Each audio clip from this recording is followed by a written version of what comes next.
I opened it and I knew that it was the wrong candidate. So I right away said, okay, I need to call the Supervisor of Elections office. That is the former mayor of Cooper City, Debby Eisinger, claiming that she was sent the wrong mail-in ballot for the upcoming primary. On the left, right there, the ballot she received shows Congressional District 20, but she says that's not her district. She says on the right is the sample ballot she printed out from the website showing what she says is her correct district, which is District 23. So let's find out what is going on here, and who better to do that than the Broward Supervisor of Elections, Joe Scott. He joins us by Zoom. Joe, good morning. Great to see you. Hi.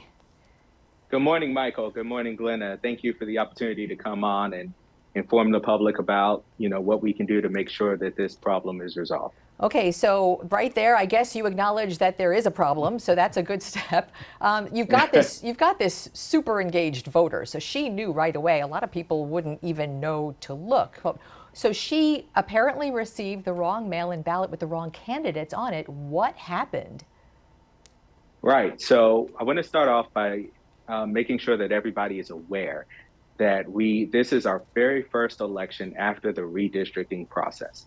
So the census that took place in 2020 then led to redistricting, and there were a lot of changes that had to take place very, very quickly.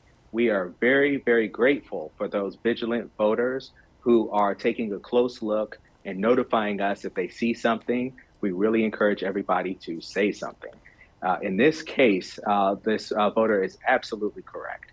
And there was the redistricting process, there was a bit of an overlap that affected a few hundred people where the redistricting took hold after the vote by mails were in process. And it was it's something that we tried our best to anticipate. We tried our best to intercept those ballots and a few of them got past us and got out there. And we have identified those people, and we are working now to contact them and make sure that they get the correct ballot so that they're able to vote in the proper congressional election. Because for the people who are impacted, for the most part, that's the one that may be impacted. What you're saying, Joe, is just that the mistake only involved the congressional election for voters like Debby Eisinger? No, so that's not. So it has to do with the precinct. So many of the races that are on that ballot are countywide. So anything that's countywide would not be impacted. Right. So say the governor, the state, the senator, the school board, the judges, the school board. Things with no particular districts. Right. Yeah. Right. So if there's not a district divide within Broward County, it wouldn't impact the particular problem that occurred would not have happened. Only happened in situations where the race would have been different. So in this case, I want to be very careful and not give out anybody's private addresses, but I will say that the former mayor of Cooper City lives in Fort Lauderdale. We'll just say she lives in Fort Lauderdale. She lives in a district probably with, a congressional district is what, 700,000 and some odd voters. Are you confident that this is the only precinct or only district or whatever standard you reach? Is this the only place where this has happened? Or do you now have to go back to every single precinct to make sure that the ballots are right? No, so just to be clear, it actually does not impact an entire precinct. And that's really something that we're very thankful for. Because when we're dealing with 1.2 million voters in 31 different cities, anything that might go wrong tends to impact thousands of people. That's not the case here. In this case, what it actually impacted were individual streets. So the person that you spoke to, her street was impacted. So everybody who lives on that particular street, and there are several other streets in Broward County that had the exact same problem at the exact same time, and we are aware of every single one.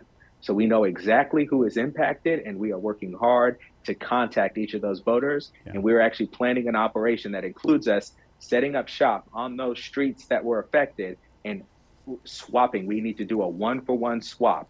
The ballot that you received in the mail with the corrected ballot, and that's something that's going to happen over the next few days. All right, so in the next few days, you can count on Local 10 News being out there on the street watching from a respectful distance. We won't be in your face, but we want to see the people get the correct ballot, and I know you do too. Absolutely, and I appreciate you all giving me an opportunity to come on and let everybody know what's happening and what we're doing about it. Wait, don't go yet. I'm not done with you yet. Hold on. Okay. So here's, I'm just going to throw out there. I mean, we talk a lot, right? And I know, I just want to throw out there, I think we're very confident that this elections department is on top of things and working very hard to be so. And redistricting has really thrown all elections departments into sort of a fray to get everything right. So that said, we are in, as you know, a very suspicious climate politically.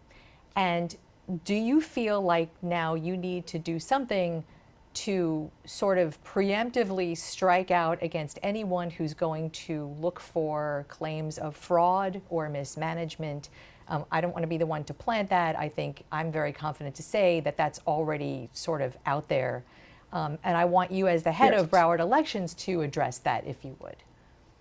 I would. So, the thing I'm most worried about is that people will use this to attack the vote by mail system. But what I'll say is that this happens every 10 years. We go through redistricting. And when you consider something that happens once in a decade, I mean, we will do everything that we can to try to be on top of every possible thing that could go wrong. What I'm really thankful for here is that we have vote by mail, because vote by mail is the reason that we identified this before early voting. Otherwise, we may not have known this problem until people were voting in person.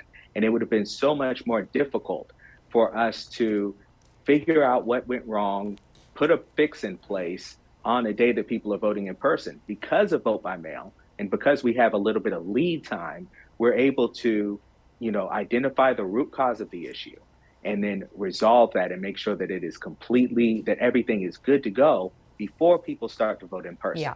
So I'm really thankful that we have vote by mail, and I don't want people to use this as an attack on vote by mail. Understood. And Joe Scott, Supervisor of Broward Elections, I want everyone to know that I called you this morning, and Pop, you were there to answer and be transparent, and for that we are very grateful. We certainly are. Thanks, Joe. Appreciate it.